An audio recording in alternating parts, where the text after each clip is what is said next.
श्रीरामरक्षास्तोत्रम् विनियोगः। ॐ अस्य श्रीरामरक्षास्तोत्रमन्त्रस्य बुधकौशिकऋषिः श्रीसीतारामचन्द्रो देवता अनुष्टुप्छन्दः सीताशक्तिः श्रीमान् हनुमानकीलकं श्रीरामचन्द्रप्रीत्यर्थे रामरक्षास्तोत्रजपे विनियोगः। अथ ध्यानम्। ध्यायेदाजानुबाहुं धृतशरधनुषं बद्धपद्मासनस्थं पीतं वासोवसानं नवकमलदलस्पर्धिनेत्रं प्रसन्नं वामाङ्कारूढसीता मुखकमलमिलल्लोचनं नीरदाभं नानालङ्कारदीप्तं दधतमुरुजटामण्डलं रामचन्द्रम्। ॐ चरितं रघुनाथस्य शतकोटिप्रविस्तरम् एकैकमक्षरं पुंसां महापातकनाशनं ध्यात्वा नीलोत्पलश्यामं रामं राजीवलोचनं जानकीलक्ष्मणोपेतं जटामुकुटमण्डितं शासितूणधनुर्बाणपाणिं नक्तं चरान्तकं स्वलीलया जगत्रातु माविर्भूतमजं विभुं रामरक्षां पठेत् प्राज्ञः पापघ्नीं सर्वकामदां शिरो मे राघवः पातु भालं दशरथात्मजः कौसल्येयो दृशौ पातु विश्वामित्रप्रियः श्रुति घ्राणं पातु मखत्राता मुखं सौमित्रिवत्सलः जिह्वां विद्यानिधिः पातु कण्ठं भरतवन्दितः स्कन्धौ दिव्यायुधः पातु भुजौ भग्नेशकार्मुकः करौ सीतापतिः पातु हृदयं जामदग्न्यजित् मध्यं पातु करध्वंसी नाभिं जाम्बवदाश्रयः सुग्रीवेशः कटी पातु शक्थिनी हनुमत्प्रभुः ऊरू रघुत्तमः पातु रक्षः कुलविनाशकृत् जानुनी सेतुकृत् पातु जङ्घे दशमुखान्तकः पादौ विभीषणश्रीदः पातु रामोऽखिलं वपुः एतां रामबलोपेतां रक्षां यः सुकृती पठेत् सा चिरायुः सुखी पुत्री विजयी विनयी भवेत् पातालभूतलव्योम चारिणश्छद्मचारिणः न द्रष्टुमपि शक्तास्ते रक्षितं रामनामभिः रामेति रामभद्रेति रामचन्द्रेति वा स्मरन् नरो न लिप्यते पापैर्भुक्तिं मुक्तिं च विन्दति जगज्जयित्रैकमन्त्रेण रामनाम्नाभिरक्षितं यः कण्ठे धारयेत् तस्य करस्थाः सर्वसिद्धयः वज्रपञ्जरनामेदं यो रामकवचं स्मरेत् अव्याहताज्ञः सर्वत्र लभते जयमङ्गलम् आदिष्टवान्यथा स्वप्ने रामरक्षामिमां हरः तथा लिखितवान् प्रातः प्रबुद्धो बुधकौशिकः आरामः कल्पवृक्षाणां विरामः सकलापदाम् अभिरामस्त्रिलोकानां रामः श्रीमानशनप्रभुः तरुणौ रूपसम्पन्नौ सुकुमारौ महाबलौ पुण्डरीकविशालाक्षौ चिरकृष्णाजिनाम्बरौ फलमूलासिनौ दान्तौ तापसौ ब्रह्मचारिणौ पुत्रौ दशरथस्यैतौ भ्रातरौ रामलक्ष्मणौ शरण्यौ सर्वसत्त्वानां श्रेष्ठौ सर्वधनुष्मतां रक्षः कुलनिहन्तारौ त्रायेतां नो रघुत्तमौ आत्तत्सज्जधनुषा विशुस्पृशा वक्षया सुगनिषङ्गसङ्गिनौ रक्षणाय मम रामलक्ष्मणा वग्रतः पथि सदैव कक्षतां सन्नद्धः कवची खड्गी चापबाणधरो युवा गच्छन्मनोरथान्नश्च रामः पातु स लक्ष्मणः रामो दाशरथिः शूरो लक्ष्मणानुचरो बली काकुत्स्थः पुरुषः पूर्णः कौशल्येयो रघुत्तमः वेदान्तवेद्यो यज्ञेशः पुराणपुरुषोत्तमः जानकीवल्लभः श्रीमान् अप्रमेयपराक्रमः इत्येतानि जपन्नित्यं मद्भक्तः श्रद्धयान्वितः अश्वमेधाधिकं पुण्यं सम्प्राप्नोति न संशयः रामं दूर्वादलश्यामं पद्माक्षं पीतवाससं स्तुवन्ति नामभिर्दिव्यैर्न ते संसारिणो नराः रामं लक्ष्मणपूर्वजं रघुवरं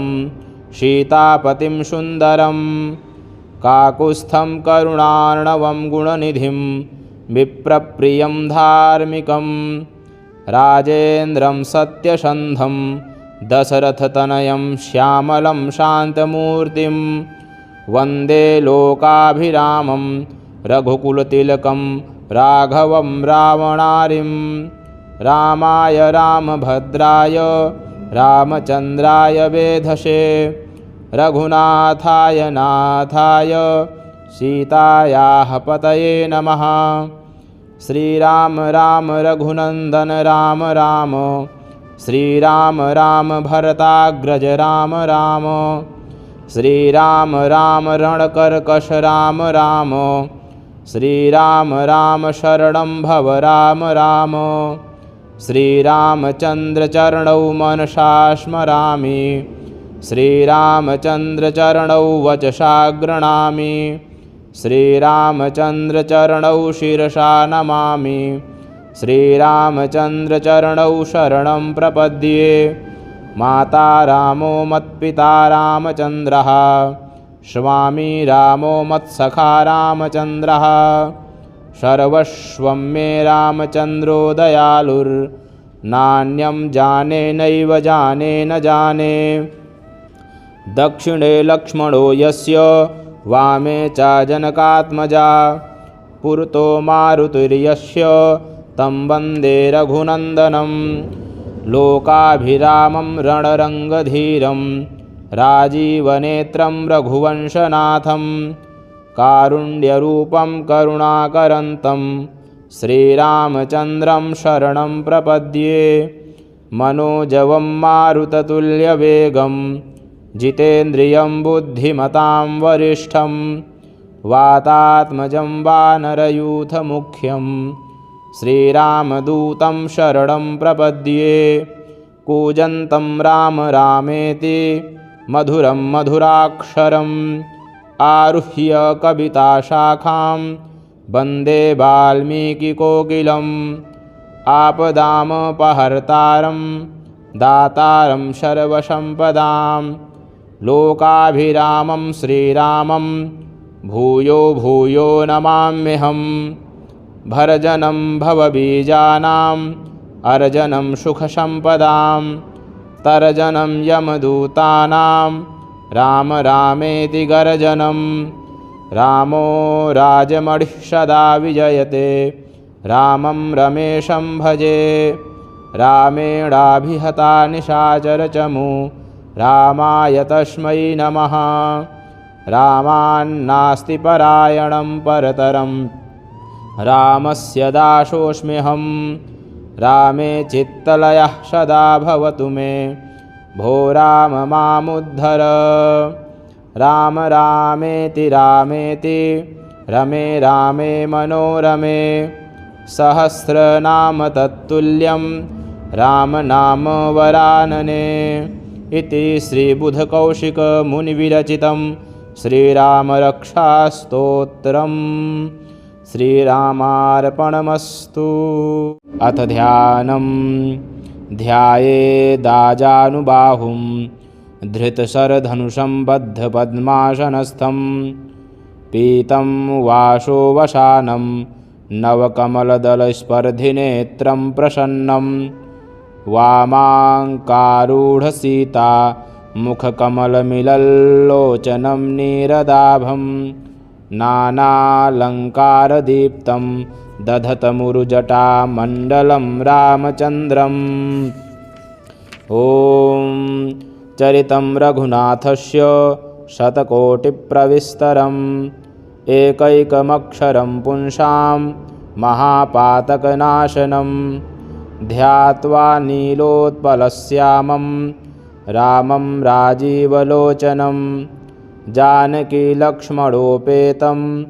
जटामुकुटमण्डितं शासितूणधनुर्बाणपाणिं नक्तं चरान्तकं स्वलीलया जगत्रातु माविर्भूतमजं विभुं रामरक्षां पठेत् प्राज्ञः पापघ्नीं सर्वकामदां शिरो मे राघवः पातु भालं दशरथात्मजः कौसल्येयो दृशौ पातु विश्वामित्रप्रियः श्रुति घ्राणं पातु मखत्राता मुखं सौमित्रिवत्सलः जिह्वां विद्यानिधिः पातु कण्ठं भरतवन्दितः स्कन्धौ दिव्यायुधः पातु भुजौ भग्नेशकार्मुकः करौ सीतापतिः पातु हृदयं जामदग्न्यजित् मध्यं पातु करध्वंसी नाभिं जाम्बवदाश्रयः सुग्रीवेशः कटी पातु शक्थिनी हनुमत्प्रभुः ऊरू रघुत्तमः पातु रक्षः कुलविनाशकृत् जानुनी सेतुकृत् पातु जङ्घे दशमुखान्तकः पादौ विभीषणश्रीदः पातु रामोऽखिलं वपुः एतां रामबलोपेतां रक्षां यः सुकृती पठेत् सा चिरायुः सुखी पुत्री विजयी विनयी भवेत् पातालभूतलव्योम चारिणश्छद्मचारिणः न द्रष्टुमपि शक्तास्ते रक्षितं रामनामभिः रामेति रामभद्रेति रामचन्द्रेति वा स्मरन् नरो न लिप्यते पापैर्भुक्तिं मुक्तिं च विन्दति जगज्जयित्रैकमन्त्रेण रामनाम्नाभिरक्षितं यः कण्ठे धारयेत् तस्य करस्थाः सर्वसिद्धयः वज्रपञ्जरनामेदं यो रामकवचं स्मरेत् अव्याहताज्ञः सर्वत्र लभते जयमङ्गलम् आदिष्टवान्यथा स्वप्ने राम रक्षामि मां हरः तथा लिखितवान् प्रातः प्रबुद्धो बुधकौशिकः आरामः कल्पवृक्षाणां विरामः सकलापदाम् अभिरामस्त्रिलोकानां रामः श्रीमानशनप्रभुः तरुणौ रूपसम्पन्नौ सुकुमारौ महाबलौ पुण्डरीकविशालाक्षौ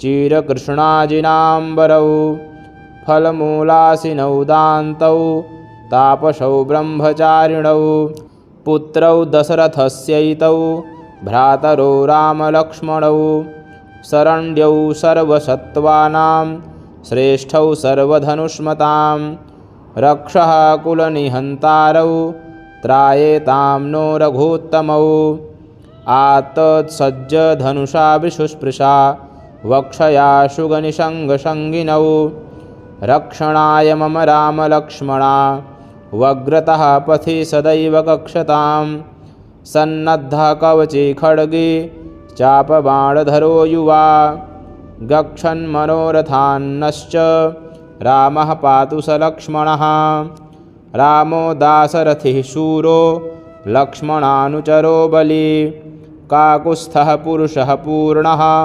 कौसल्येयो रघुत्तमः वेदान्तवेद्यो यज्ञेशः पुराणपुरुषोत्तमः जानकीवल्लभः श्रीमान् अप्रमेयपराक्रमः इत्येतानि जपन्नित्यं मद्भक्तः श्रद्धयान्वितः अश्वमेधाधिकं पुण्यं सम्प्राप्नोति न संशयः। रामं दूर्वादलश्यामं पद्माक्षं पीतवाससं स्तुवन्ति नामभिर्दिव्यैर्न ते संसारिणो नराः। रामं लक्ष्मणपूर्वजं रघुवरं सीतापतिं सुन्दरं काकुत्स्थं करुणार्णवं गुणनिधिं विप्रप्रियं धार्मिकं राजेन्द्रं सत्यसन्धं दशरथतनयं श्यामलं शान्तमूर्तिं वन्दे लोकाभिरामं रघुकुलतिलकं राघवं रावणारिं। रामाय रामभद्राय रामचन्द्राय वेधसे रघुनाथाय नाथाय सीतायाः पतये नमः। श्रीराम राम रघुनन्दन राम राम श्रीराम राम भरताग्रज राम राम श्रीराम राम रणकर्कश राम राम श्रीराम राम शरणं भव राम राम। श्रीरामचन्द्रचरणौ मनसा स्मरामि श्रीरामचन्द्रचरणौ वचसा गृह्णामि श्रीरामचन्द्रचरणौ शिरसा नमामि श्रीरामचन्द्रचरणौ शरणं प्रपद्ये। माता रामो मत्पिता रामचन्द्रः स्वामी रामो मत्सखा रामचन्द्रः सर्वस्वं मे रामचन्द्रो दयालुर्नान्यं जाने नैव जाने न जाने। दक्षिणे लक्ष्मणो यस्य वामे च जनकात्मजा पुरतो मारुतिर्यस्य तं वन्दे रघुनन्दनं। लोकाभिरामं रणरङ्गधीरं राजीवनेत्रं रघुवंशनाथं कारुण्यरूपं करुणाकरन्तं श्रीरामचन्द्रं शरणं प्रपद्ये। मनोजवं मारुततुल्यवेगं जितेन्द्रियं बुद्धिमतां वरिष्ठं वातात्मजं वानरयूथमुख्यं श्रीरामदूतं शरणं प्रपद्ये। कूजन्तं राम रामेति मधुरं मधुराक्षरम् आरुह्य कविताशाखां वन्दे वाल्मीकिकोकिलम्। आपदामपहर्तारं दातारं सर्वसम्पदां लोकाभिरामं श्रीरामं भूयो भूयो नमाम्यहम्। भर्जनं भवबीजानाम् अर्जनं सुखसम्पदां तर्जनं यमदूतानां राम रामेति गर्जनं। रामो राजमणिः सदा विजयते रामं रमेशं भजे। रामेणाभिहता निशाचरचमू रामाय तस्मै नमः। रामान्नास्ति परायणं परतरं रामस्य दासोऽस्म्यहं। रामे चित्तलयः सदा भवतु मे भो राम मामुद्धर। राम रामेति रामेति रमे रामे मनोरमे सहस्रनाम तत्तुल्यं राम नाम वरानने। इति श्रीबुधकौशिकमुनिविरचितं श्रीरामरक्षास्तोत्रम्। श्रीरामार्पणमस्तु। अथ ध्यानं ध्यायेदाजानुबाहुं धृतशरधनुषं बद्धपद्मासनस्थं पीतं वासोवसानं नवकमलदलस्पर्धिनेत्रं प्रसन्नं वामाङ्कारूढसीता मुखकमलमिलल्लोचनं नीरदाभं नानालङ्कारदीप्तं दधतमुरुजटामण्डलं रामचन्द्रम्।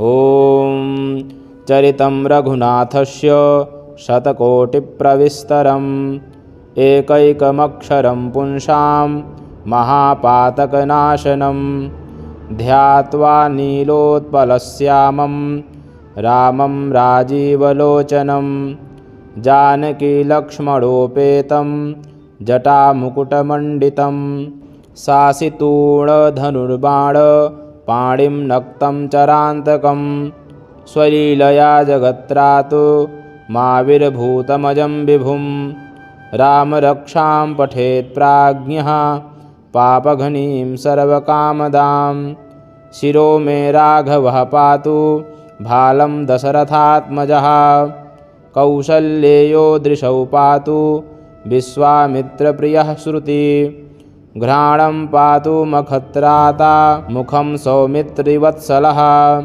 जिह्वां विद्यानिधिः पातु कण्ठं भरतवन्दितः स्कन्धौ दिव्यायुधः पातु भुजौ भग्नेशकार्मुकः करौ सीतापतिः पातु हृदयं जामदग्न्यजित् मध्यं पातु करध्वंसी नाभिं जाम्बवदाश्रयः सुग्रीवेशः कटी पातु शक्थिनी हनुमत्प्रभुः ऊरू रघुत्तमः पातु रक्षः कुलविनाशकृत् जानुनी सेतुकृत् पातु जङ्घे दशमुखान्तकः पादौ विभीषणश्रीदः पातु रामोऽखिलं वपुः एतां रामबलोपेतां रक्षां यः सुकृती पठेत् सा चिरायुः सुखी पुत्री विजयी विनयी भवेत् पातालभूतलव्योम चारिणश्छद्मचारिणः न द्रष्टुमपि शक्तास्ते रक्षितं रामनामभिः रामेति रामभद्रेति रामचन्द्रेति वा स्मरन् नरो न लिप्यते पापैर्भुक्तिं मुक्तिं च विन्दति जगज्जयित्रैकमन्त्रेण रामनाम्नाभिरक्षितं यः कण्ठे धारयेत् तस्य करस्थाः सर्वसिद्धयः वज्रपञ्जरनामेदं यो रामकवचं स्मरेत् अव्याहताज्ञः सर्वत्र लभते जयमङ्गलम् आदिष्टवान्यथा स्वप्ने राम रक्षामिमां हरः तथा लिखितवान् प्रातः प्रबुद्धो बुधकौशिकः आरामः कल्पवृक्षाणां विरामः सकलापदाम् अभिरामस्त्रिलोकानां रामः श्रीमानशनप्रभुः तरुणौ रूपसम्पन्नौ सुकुमारौ महाबलौ पुण्डरीकविशालाक्षौ चिरकृष्णाजिनाम्बरौ फलमूलासिनौ दान्तौ तापसौ ब्रह्मचारिणौ पुत्रौ दशरथस्यैतौ भ्रातरौ रामलक्ष्मणौ शरण्यौ सर्वसत्त्वानां श्रेष्ठौ सर्वधनुष्मतां रक्षः कुलनिहन्तारौ त्रायेतां नो रघुत्तमौ आत्तत्सज्ज धनुषा विशुस्पृशा वक्षया शुगनिषङ्गसङ्गिनौ रक्षणाय मम रामलक्ष्मणा वग्रतः पथि सदैव कक्षतां सन्नद्धः कवची खड्गी चापबाणधरो युवा गच्छन्मनोरथान्नश्च रामः पातु स लक्ष्मणः रामो दाशरथिः शूरो लक्ष्मणानुचरो बली काकुत्स्थः पुरुषः पूर्णः कौसल्येयो रघुत्तमः वेदान्तवेद्यो यज्ञेशः पुराणपुरुषोत्तमः जानकीवल्लभः श्रीमान् अप्रमेयपराक्रमः इत्येतानि जपन्नित्यं मद्भक्तः श्रद्धयान्वितः अश्वमेधाधिकं पुण्यं सम्प्राप्नोति न संशयः रामं दूर्वादलश्यामं पद्माक्षं पीतवाससं स्तुवन्ति नामभिर्दिव्यैर्न ते संसारिणो नराः रामं लक्ष्मणपूर्वजं रघुवरं सीतापतिं सुन्दरं काकुत्स्थं करुणार्णवं गुणनिधिं विप्रप्रियं धार्मिकं राजेन्द्रं सत्यसन्धं दशरथतनयं श्यामलं शान्तमूर्तिं वन्दे लोकाभिरामं रघुकुलतिलकं राघवं रावणारिं रामाय रामभद्राय रामचन्द्राय वेधसे रघुनाथाय नाथाय सीतायाः पतये नमः। श्रीराम राम रघुनन्दन राम राम श्रीराम राम भरताग्रज राम राम श्रीराम राम रणकर्कश राम राम श्रीराम राम शरणं भव राम राम श्रीरामचन्द्रचरणौ मनसा स्मरामि श्रीरामचन्द्रचरणौ वचसा गृह्णामि श्रीरामचन्द्रचरणौ शिरसा नमामि श्रीरामचन्द्रचरणौ शरणं प्रपद्ये। माता रामो मत्पिता रामचन्द्रः स्वामी रामो मत्सखा रामचन्द्रः सर्वस्वं मे रामचन्द्रो दयालुर्नान्यं जाने नैव जाने न जाने। दक्षिणे लक्ष्मणो यस्य वामे च जनकात्मजा पुरतो मारुतिर्यस्य तं वन्दे रघुनन्दनं लोकाभिरामं रणरङ्गधीरं राजीवनेत्रं रघुवंशनाथं कारुण्यरूपं करुणाकरन्तं श्रीरामचन्द्रं शरणं प्रपद्ये।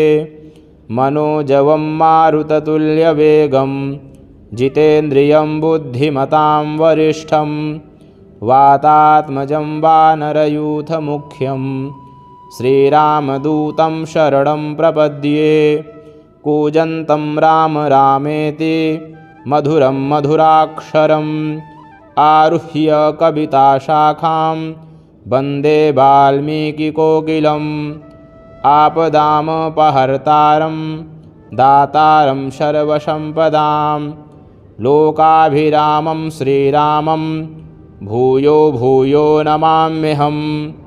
भर्जनं भवबीजानाम् अर्जनं सुखसम्पदां तर्जनं यमदूतानां राम रामेति गर्जनं। रामो राजमणिः सदा विजयते रामं रमेशं भजे रामेणाभिहता निशाचरचमू रामाय तस्मै नमः। रामान्नास्ति परायणं परतरं रामस्य दासोऽस्म्यहं रामे चित्तलयः सदा भवतु मे भो राम मामुद्धर। राम रामेति रामेति रमे रामे मनोरमे सहस्रनाम तत्तुल्यं राम नाम वरानने।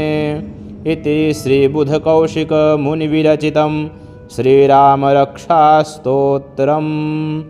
श्रीरामार्पणमस्तु। अथ ध्यानं ध्यायेदाजानुबाहुं धृतशरधनुषं बद्धपद्मासनस्थं पीतं वासोवसानं नवकमलदलस्पर्धिनेत्रं प्रसन्नं वामाङ्कारूढसीता मुखकमलमिलल्लोचनं नीरदाभं नानालङ्कारदीप्तं दधतमुरुजटामण्डलं रामचन्द्रम्। ॐ चरितं रघुनाथस्य शतकोटिप्रविस्तरम् एकैकमक्षरं पुंसां महापातकनाशनं ध्यात्वा नीलोत्पलश्यामं रामं राजीवलोचनं जानकीलक्ष्मणोपेतं जटामुकुटमण्डितं शासितूणधनुर्बाणपाणिं नक्तं चरान्तकं स्वलीलया जगत्रातु माविर्भूतमजं विभुं रामरक्षां पठेत् प्राज्ञः पापघ्नीं सर्वकामदां शिरो मे राघवः पातु भालं दशरथात्मजः कौसल्येयो दृशौ पातु विश्वामित्रप्रियः श्रुति घ्राणं पातु मखत्राता मुखं सौमित्रिवत्सलः जिह्वां विद्यानिधिः पातु कण्ठं भरतवन्दितः स्कन्धौ दिव्यायुधः पातु भुजौ भग्नेशकार्मुकः करौ सीतापतिः पातु हृदयं जामदग्न्यजेत् मध्यं पातु करध्वंसी नाभिं जाम्बवदाश्रयः सुग्रीवेशः कटी पातु शक्थिनी हनुमत्प्रभुः ऊरू रघुत्तमः पातु रक्षः कुलविनाशकृत् जानुनी सेतुकृत् पातु जङ्घे दशमुखान्तकः पादौ विभीषणश्रीदः पातु रामोऽखिलं वपुः एतां रामबलोपेतां रक्षां यः सुकृती पठेत् सा चिरायुः सुखी पुत्री विजयी विनयी भवेत् पातालभूतलव्योम चारिणश्छद्मचारिणः न द्रष्टुमपि शक्तास्ते रक्षितं रामनामभिः रामेति रामभद्रेति रामचन्द्रेति वा स्मरन् नरो न लिप्यते पापैर्भुक्तिं मुक्तिं च विन्दति जगज्जयित्रैकमन्त्रेण रामनाम्नाभिरक्षितं यः कण्ठे धारयेत् तस्य करस्थाः सर्वसिद्धयः वज्रपञ्जरनामेदं यो रामकवचं स्मरेत् अव्याहताज्ञः सर्वत्र लभते जयमङ्गलम् आदिष्टवान्यथा स्वप्ने राम रक्षामि मां हरः तथा लिखितवान् प्रातः प्रबुद्धो बुधकौशिकः आरामः कल्पवृक्षाणां विरामः सकलापदाम् अभिरामस्त्रिलोकानां रामः श्रीमानशनप्रभुः तरुणौ रूपसम्पन्नौ सुकुमारौ महाबलौ पुण्डरीकविशालाक्षौ चिरकृष्णाजिनाम्बरौ फलमूलासिनौ दान्तौ तापसौ ब्रह्मचारिणौ पुत्रौ दशरथस्यैतौ भ्रातरौ रामलक्ष्मणौ शरण्यौ सर्वसत्त्वानां श्रेष्ठौ सर्वधनुष्मतां रक्षः कुलनिहन्तारौ त्रायेतां नो रघूत्तमौ आत्तत्सज्ज धनुषा विशुस्पृशा वक्षया शुगनिषङ्गसङ्गिनौ रक्षणाय मम रामलक्ष्मणा वग्रतः पथि सदैव कक्षतां सन्नद्धः कवची खड्गी चापबाणधरो युवा गच्छन्मनोरथान्नश्च रामः पातु स लक्ष्मणः रामो दाशरथिः शूरो लक्ष्मणानुचरो बली काकुत्स्थः पुरुषः पूर्णः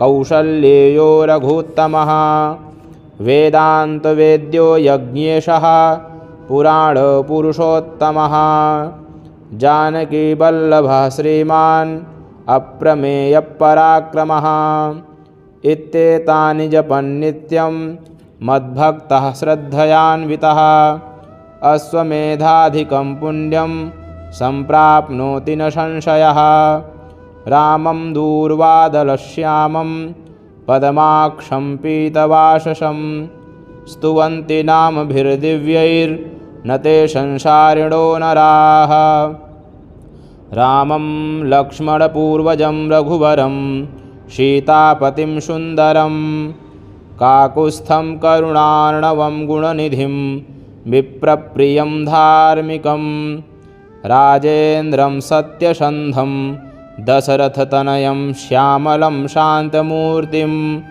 वन्दे लोकाभिरामं रघुकुलतिलकं राघवं रावणारिं रामाय रामभद्राय रामचन्द्राय वेधसे रघुनाथाय नाथाय सीतायाः पतये नमः। श्रीराम राम रघुनन्दन राम राम श्रीराम राम भरताग्रज राम राम श्रीराम राम रणकर्कश राम राम श्रीराम राम शरणं भव राम राम श्रीरामचन्द्रचरणौ मनसा स्मरामि श्रीरामचन्द्रचरणौ वचसा गृह्णामि श्रीरामचन्द्रचरणौ शिरसा नमामि। श्रीरामचन्द्रचरणौ शरणं प्रपद्ये। माता रामो मत्पिता रामचन्द्रः, स्वामी रामो मत्सखा रामचन्द्रः। सर्वस्वं मे रामचन्द्रो दयालुर्नान्यं जाने नैव जाने न जाने। दक्षिणे लक्ष्मणो यस्य, वामे च जनकात्मजा। पुरतो मारुतिर्यस्य, तं वन्दे रघुनन्दनं। लोकाभिरामं रणरङ्गधीरं, राजीवनेत्रं रघुवंशनाथं। कारुण्यरूपं करुणाकरन्तं, श्रीरामचन्द्रं शरणं प्रपद्ये। मनोजवं मारुततुल्यवेगं, जितेन्द्रियं बुद्धिमतां वरिष्ठं। वातात्मजं वानरयूथमुख्यं, श्रीरामदूतं शरणं प्रपद्ये। कूजन्तं राम रामेति, मधुरं मधुराक्षरम्। आरुह्य कविताशाखां, वन्दे वाल्मीकिकोकिलम्। आपदामपहर्तारं, दातारं सर्वसम्पदां। लोकाभिरामं श्रीरामं, भूयो भूयो नमाम्यहम्। भर्जनं भवबीजानाम्, अर्जनं सुखसम्पदां। तर्जनं यमदूतानां, राम रामेति गर्जनं। रामो राजमणिः सदा विजयते, रामं रमेशं भजे। रामेणाभिहता निशाचरचमू, रामाय तस्मै नमः। रामान्नास्ति परायणं परतरं, रामस्य दासोऽस्म्यहं। रामे चित्तलयः सदा भवतु मे, भो राम मामुद्धर। राम रामेति रामेति, रमे रामे मनोरमे। सहस्रनाम तत्तुल्यं, रामनाम वरानने। इति श्रीबुधकौशिकमुनिविरचितं श्रीरामरक्षास्तोत्रम्। श्रीरामार्पणमस्तु। अथ ध्यानम्। ध्यायेदाजानुबाहुं, धृतशरधनुषं बद्धपद्मासनस्थं। पीतं वासोवसानं, नवकमलदलस्पर्धिनेत्रं प्रसन्नं। वामाङ्कारूढसीता, मुखकमलमिलल्लोचनं नीरदाभं। नानालङ्कारदीप्तं, दधतमुरुजटामण्डलं रामचन्द्रम्। ॐ चरितं रघुनाथस्य, शतकोटिप्रविस्तरम्। एकैकमक्षरं पुंसां, महापातकनाशनं। ध्यात्वा नीलोत्पलश्यामं, रामं राजीवलोचनं। जानकीलक्ष्मणोपेतं, जटामुकुटमण्डितं। शासितूणधनुर्बाणपाणिं नक्तं चरान्तकं। स्वलीलया जगत्रातु, माविर्भूतमजं विभुं। रामरक्षां पठेत् प्राज्ञः, पापघ्नीं सर्वकामदां। शिरो मे राघवः पातु, भालं दशरथात्मजः। कौसल्येयो दृशौ पातु, विश्वामित्रप्रियः श्रुति। घ्राणं पातु मखत्राता, मुखं सौमित्रिवत्सलः। जिह्वां विद्यानिधिः पातु, कण्ठं भरतवन्दितः। स्कन्धौ दिव्यायुधः पातु, भुजौ भग्नेशकार्मुकः। करौ सीतापतिः पातु, हृदयं जामदग्न्यजित्। मध्यं पातु करध्वंसी, नाभिं जाम्बवदाश्रयः। सुग्रीवेशः कटी पातु, शक्थिनी हनुमत्प्रभुः। ऊरू रघुत्तमः पातु, रक्षः कुलविनाशकृत्। जानुनी सेतुकृत् पातु, जङ्घे दशमुखान्तकः।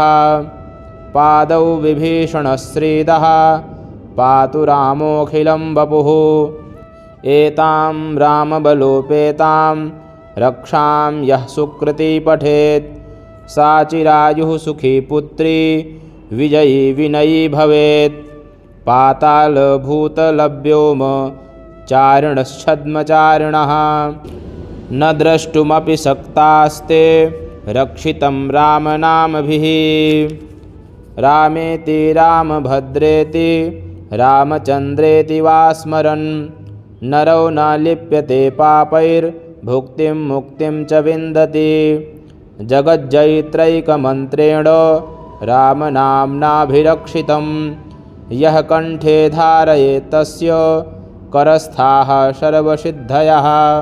वज्रपञ्जरनामेदं यो रामकवचं स्मरेत् अव्याहताज्ञः सर्वत्र लभते जयमङ्गलम्।